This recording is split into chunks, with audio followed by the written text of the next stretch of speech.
Thank you very much. Thank you. Well, please have a seat. To my great friend, Penny Pritzker, thank you for the kind words, but more importantly, thank you for your outstanding leadership, for bringing us all together today and being such a strong voice for America's workers and America's businesses. I want to acknowledge Acting Deputy Secretary Patrick Gallagher, Undersecretary Francisco Sanchez, and Vinay Malapalli, and their team at SelectUSA. And I want to especially thank all of you, state and local officials from across the country and business leaders from around the world. As president, I have gone all over the world to go to bat for American exports and American workers. I've been to many of your countries, and I've said that when we do business together and when we trade and forge new partnerships, it's good for all of us. I want more American products being sold in your countries, and I want your companies investing more here in the United States of America, because it advances my top priority as president, creating good-paying American jobs and strengthening and broadening our middle class. There's nothing more important right now. And I'm here because I want your companies to know, I want companies around the world to know that I believe there is no better place in the world to do business than the United States of America. Think about it. Globalization and technology means you can go just about anywhere. But there are a whole lot of reasons you ought to come here. We're not just the world's largest market, we're growing. Thanks to the grit and resilience of the American people, we've cleared away the rubble from the financial crisis, and over the past 3.5 years, our businesses have created more than 7.5 million new jobs. Thanks to the tough decisions we've made to tackle our long-term challenges, America's becoming more competitive from a business standpoint. We're reforming a broken healthcare system, and as a consequence, healthcare costs are rising at their slowest rate in 50 years. We've cut our deficits by more than half since I took office, and they keep going down. We've pursued an all-of-the-above energy strategy, and we are producing more traditional energy, more renewable energy than ever before, more natural gas than anyone in the world, and we have cut our carbon pollution in the process. So while the case for doing business in America has always been strong, we've made it stronger. And of course, you will find no better workers than American workers. Our productivity is rising. We have the world's best universities, its most innovative entrepreneurs. We have its strongest intellectual property protections to go along with a rule of law that matches up with anyone. And thanks in part to a new initiative focused on exports and the new trade agreements that I've signed, we sell more products made in America to the rest of the world than ever before. So as you've heard repeatedly today, and you will hear undoubtedly after I leave this stage, America is open for business. And businesses have responded. You know, after a decade in which many jobs left the United States to go overseas, now we're seeing companies starting to bring jobs back because they're seeing the advantages of being located here. Caterpillar is bringing jobs back from Japan. Ford is bringing jobs back from Mexico. After locating plants in other countries like China, Intel's opening its most advanced plant right here in the United States. And there are a whole range of factors involved. People are looking at lower energy costs here. They're looking at stability. They're looking at the increased productivity of our workers. All these things are adding up. And people are saying, why would we want to be outside the world's largest market when we can get our products made effectively here? And this is a great platform from which we can export all around the world. And it's not just companies based in the United States. Honda's betting on America by expanding production operations in Ohio and Alabama and Indiana. And today, more Hondas are made in America than any place else in the world.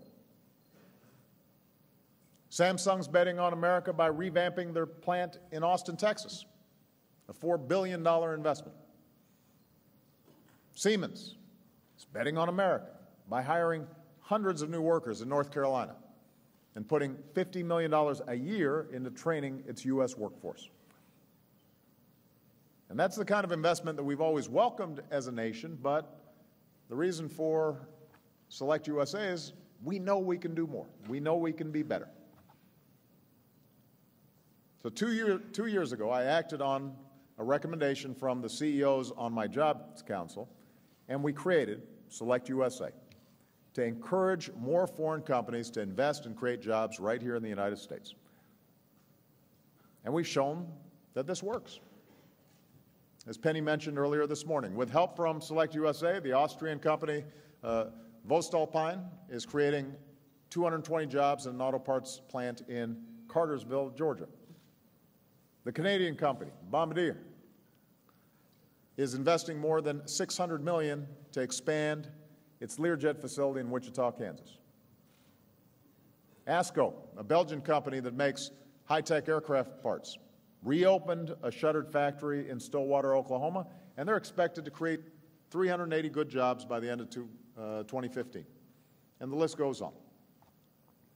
And I want to see even more of these success stories told across this country, which means I want to make sure we are doing everything we can so that companies like yours want to set up shop here in the United States. And for all the U.S. states and cities who are represented here today, we want to provide you with the tools you need to close those deals and create those jobs. So that's why today I'm proud to announce that I'm expanding and enhancing SelectUSA to create the first ever fully coordinated U.S. government effort to recruit businesses to invest and create new jobs in the United States.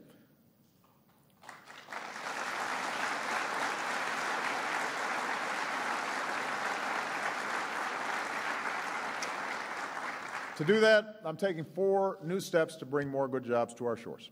First, building on the great work that our diplomats and embassies do every day, I'm making attracting foreign investment a formal part of the portfolio for our ambassadors and their teams around the world.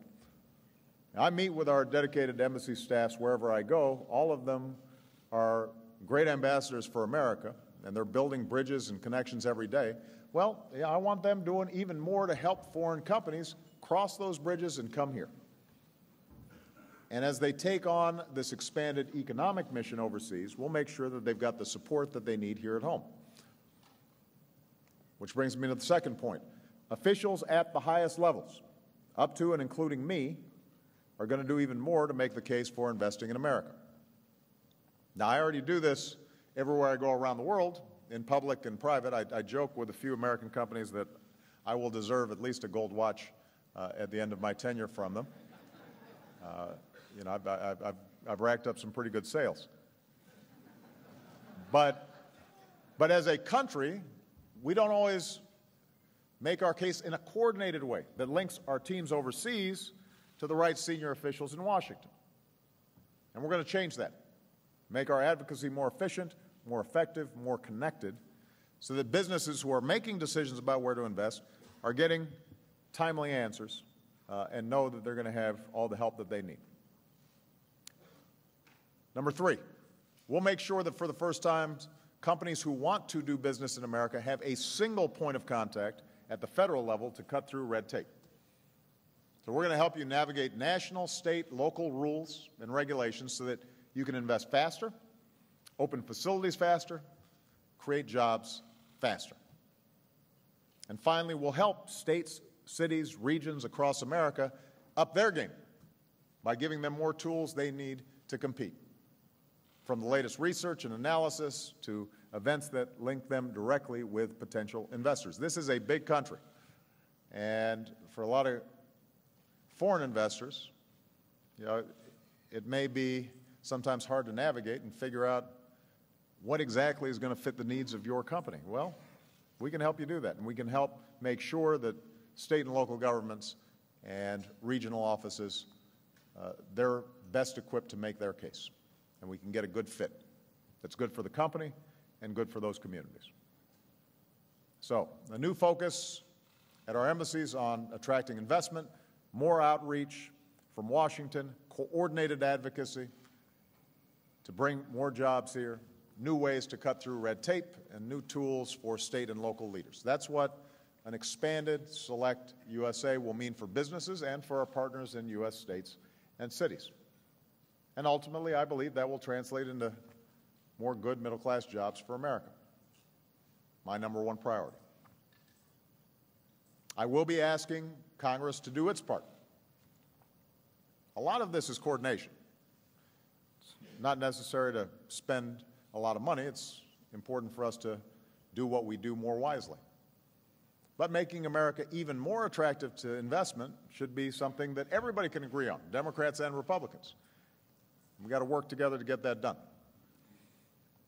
At the macro level, that means getting beyond gridlock and some of the manufactured crises that we've seen come out of Washington. Because I assume if you ask any CEO here if shutting down the government makes them more confident about wanting to bring jobs to America, the answer will probably be no.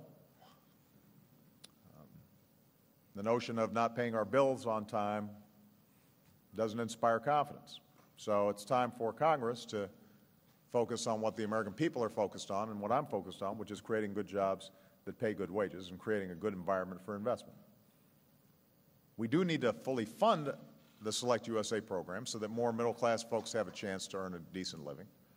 We need to make sure that we are resourcing the efforts to make sure that our workers can earn the skills that they need to compete in the global economy. We've got, one of the crown jewels of our education system is our community college system.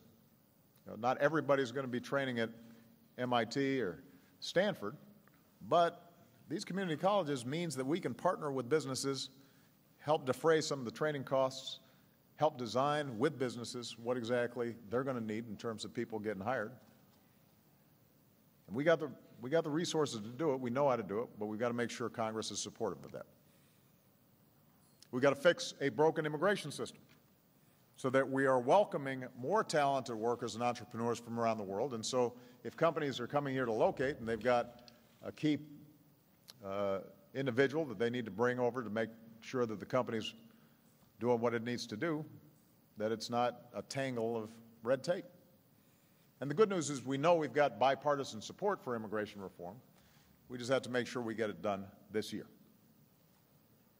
We've got to continue to make smart investments in research and development, education, infrastructure, all the things that historically have made America the most attractive place on the planet for businesses to invest. We've got to build on that success. That's who we are as a country. And we have a tradition here of tackling new challenges, adapting to new circumstances, seizing new opportunities. And that's one of the reasons that history shows over the last 2 centuries that when you bet on America, that bet pays off. So, to all the business leaders here today and around the world, we want to be your partner in helping to write the next chapter in our history. We want you to join the generations of immigrants and entrepreneurs and foreign investors who've discovered exactly what it means when we say we are the land of opportunity. That is not a myth. It's a proven fact. There are a lot of wonderful countries out there, but this is a place where you can do business, create great products, deliver great services, make money, and do good at the same time. So you should find out why there's no substitute for those proud words, made in America. And here's 3 more words. Select the USA. When you do, you'll find some of the world's best workers, some of the world's most innovative entrepreneurs. You'll find a government and a president who's committed to helping you create more good jobs for the middle class and helping you succeed well into the 21st century. We are open for business, and we're looking forward to partnering with all of you in the months and years ahead. Thank you very much.